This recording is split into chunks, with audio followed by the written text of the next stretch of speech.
South Carolina, our good friend, back in action on sports. Porzingis. Porzingis. Porzingis. How you doing, buddy? I'm amazing, bro. How are you? Boy, if this guy's a 3-year project, I can't wait to see year 3. Oh, man. I have never been so happy to be so wrong on anything in my entire life. This guy is taking Gotham by storm like Godzilla reincarnate, and I really think he's going to be Rookie of the Year. And I want to credit a few sports writers in New York who pointed this out.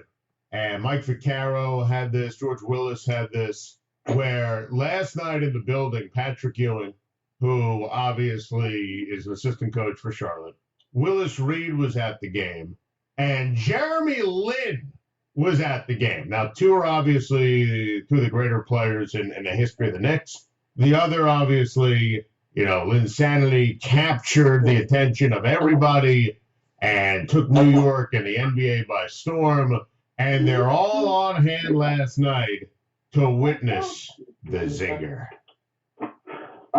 Also, I want to credit you. It's a good job out of you pointing out the difference in Melo, because not a lot of people are going to jump on that bandwagon. Melo, I've been a Melo detractor for the longest, but he's winning me back. I mean, he's really playing team-oriented ball, and he's leading by example, which is all I ever wanted from him, was for him to do that. So it's great. It's a great time to be a Knicks fan.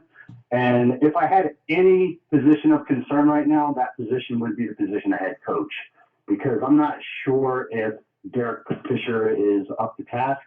You still wonder aloud about his substitution patterns and the feel that he has for the game. It's improved from last year, and they're at least beating the teams they're supposed to beat. But I am with you, big picture, on Derek Fisher here. Anyone that thinks that putting Ole and Vucevic on the court at the same time is that's horrible. I mean, I'm glad that Vucevic's not, in the rotation anymore now that Aflalo has come back, thank God. But, I mean, last night we were up by 14. We went through a 6-minute drought where he benched Porzingis, who was sitting on the bench. Yeah, that was bizarre. How can you do that? On what planet does that make sense? Yeah, it makes no sense. And I'm glad you brought that up, because it makes absolutely, positively no sense. And Brian, as always, amazing stuff and appreciated. I still have my concerns about Fisher. Brian just nailed it, articulated it brilliantly. Being fair, they are beating the teams they're supposed to beat, and that is something they didn't do even before the injuries last year. Warriors